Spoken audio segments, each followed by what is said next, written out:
And recognizing now more than ever that we need to work together to identify key solutions and innovations towards a more sustainable and resilient future that's integrated and really builds and strengthens local communities.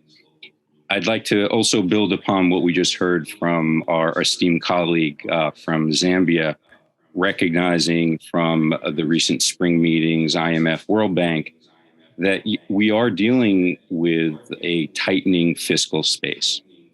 And we are seeing in some cases where this is restricting or also impacting the resources potentially on a domestic level that could be allocated towards health,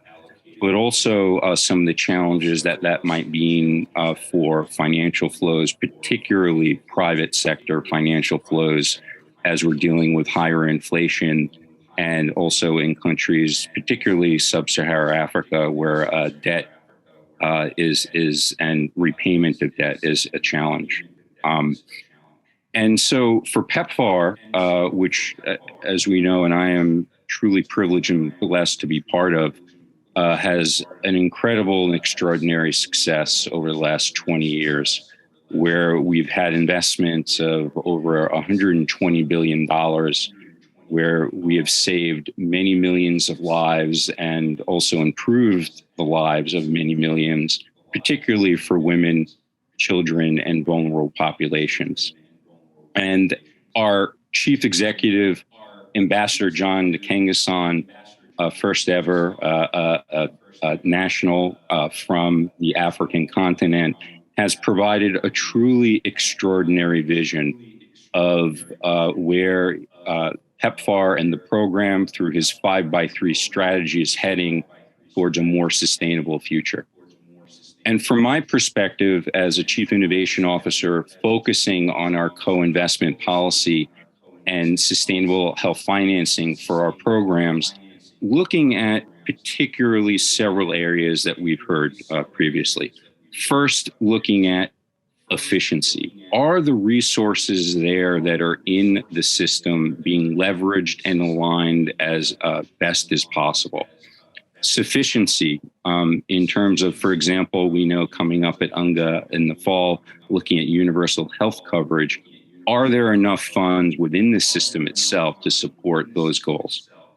And equity, are the funds that are there reaching the most vulnerable populations that we need to serve? And then the piece that is really, I think, what we all recognize here around this table in person or virtually are the innovations, whether it's the fintech platforms, e-wallets that empower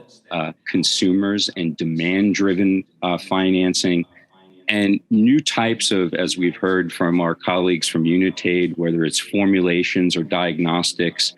and of course, models that look at indemnified or pooling risk in ways that we could also not just look at domestic resources, private resources, but how perhaps some out-of-pocket for those who can afford and willing to pay will also be able to contribute. And the other things as I wrap up here and turn back over that are so critical, and I think we all recognize, is the most powerful voice in this are the clients and those from the communities we've served and following their journey. And if we're not improving their journey, then we need to realign how we're focusing on these blended financing and other mechanisms. And for example, on a very glass half full note, and again, I share with other colleagues around the table, both physically and virtually, the true transformative power of what we're seeing in some of these platforms, whether it's the e-wallets or fintech, that are really empowering the clients to be able to choose the services that they seek, and also as a means of economic empowerment at what would be the tier 1 or tier 2 in the communities, where through indemnified models, they can actually participate in helping to extend services to their neighbors while also improving their own economic stability. So I'm really looking forward to today's session, learning from some of the case examples, whether they're at the high level, like we just heard from our colleague from Zambia, and what they've done with their resources around human resources for health,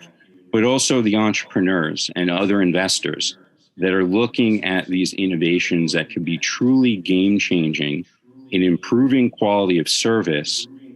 yet also extending the capital that is there, catalyzing it, and allowing us to do more with what's in place already. Thank you, and I'm going to turn over and looking forward to hearing from the rest. Thanks so much.